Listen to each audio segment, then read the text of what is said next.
দেখছিস? হ্যাঁ। আসসালামু আলাইকুম, আশা করি সকলে ভালো আছেন।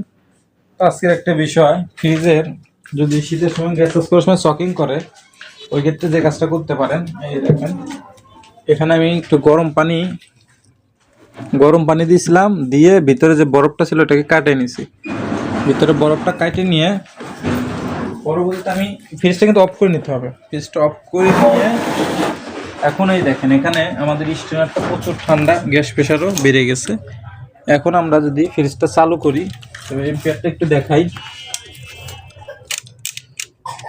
এম্পিয়ারটা খেয়াল করুক।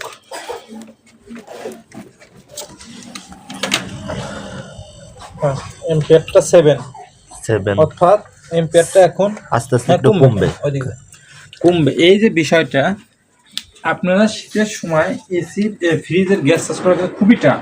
আজকে হচ্ছে কয় তারিখ? 12 তারিখ, 26 তারিখ 26/12/2025। এই যে ঠান্ডাটা, সবাই জানেন যে কি পরিমাণ ঠান্ডা। এই ঠান্ডাতে দেখা যাচ্ছে যে আপনি গ্যাস চাষ করতে গেলে প্রচুর সমস্যার সম্মুখীন হতে হচ্ছে। সিলিন্ডার ঠান্ডা, এই যে এয়ার ঠান্ডা, পানি জমে গেছে বরফে। এই যে সমস্যাগুলো, এই সমস্যাগুলো সমাধানের জন্য আপনাকে ডিপের বরফ খালি করতে হবে। প্রথমত ডিপের সম্পূর্ণ বরফ খালি করতে হবে। তৃতীয়ত হচ্ছে ওই যে একটা পাত্রে গরম পানি, ওটা আপনি ডিপে দিতে হবে। দেওয়ার পরে ভিতরে যে বরফটা থাকে পাইপের ভিতরে, ওই বরফটা কাটে যেতে হবে।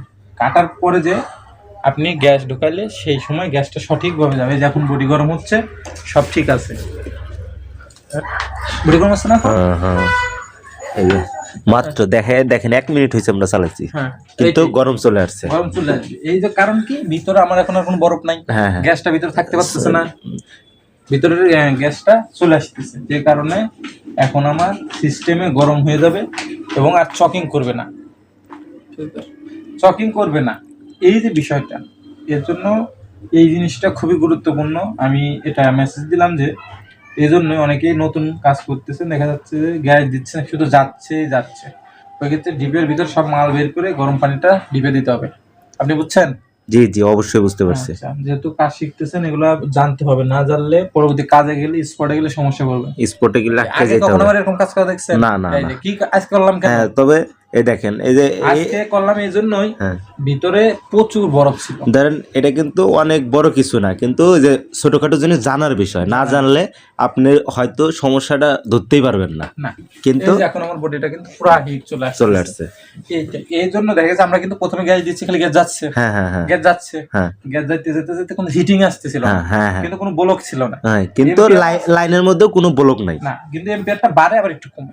তখন আমরা কি করলাম, ডিপের সব মাল বের করে ডিপের ভিতরে গরম পানি দিয়ে পুরো বরফটাকে ছুটে ভিতরে নর্মাল টেম্পারেচার আনছি, আইনে এখন গ্যাস চাষ করছি। এখন কিন্তু আমাদের এই যে, আমি যদি একটু ভিতরে আসেন, একটু ভিতরে দেখেন, এই দেখেন এখন আমাদের এই যে পাইপের যেখানে এই যে উপরে দেখেন ঠান্ডা চলে আসছে, এই যে ঠান্ডা চলে আসছে। এখন আমরা পানিটাকে বের করে দেব। এখন আমাদের পানিটার আর প্রয়োজন নেই। এই যে আমাদের ভিতরে এখন এই যে অলরেডি, এই যে সামনে আনেন, এই যে অলরেডি যে আইস চলে আসছে। এখন আমাদের এটা বন্ধ করে দিতে হবে, দিয়ে আমরা পরিপূর্ণ একটা গ্যাস চাষ করে দেব। এই টাইমটাতে এখন কিন্তু গ্যাস ঢুকবে, এখন সে সম্পূর্ণ গ্যাস আস্তে আস্তে নেবে। এখন আর সমস্যা হবে না। কেন? কারণ ডিপ এখন খালি, কোনো বরফ নেই, কিন্তু আমাদের হিটিংটা সম্পূর্ণ চলে আসতেছে। তা এটাই ছিল ভিডিও। ভালো লাগলে লাইক, কমেন্ট, শেয়ার দিয়ে সাথে থাকবেন। আপনার কোনো প্রশ্ন থাকলে করতে পারেন। না, সমস্যা নাই, বুঝতে পারছি। আপনি যে বিষয়টা বললেন একদম ক্লিয়ার হয়ে বুঝতে পারছি। আর পরবর্তীতে তবে আরেকটা কথা, আমিও নতুন কাজ শিখতেছি, আপনারাও যারা শিখতে আগ্রহী, তারা কিন্তু ধরেন কাজ করতে গেলে অনেক ক্ষেত্রে আটকাবেন। সেই ক্ষেত্রে জানার জন্য আপনারা কমেন্ট করতে পারেন যে কোনো, সেটা কমেন্টে অসুবিধা নাই, ঠিক আছে, যার যা প্রয়োজন কমেন্ট করুন।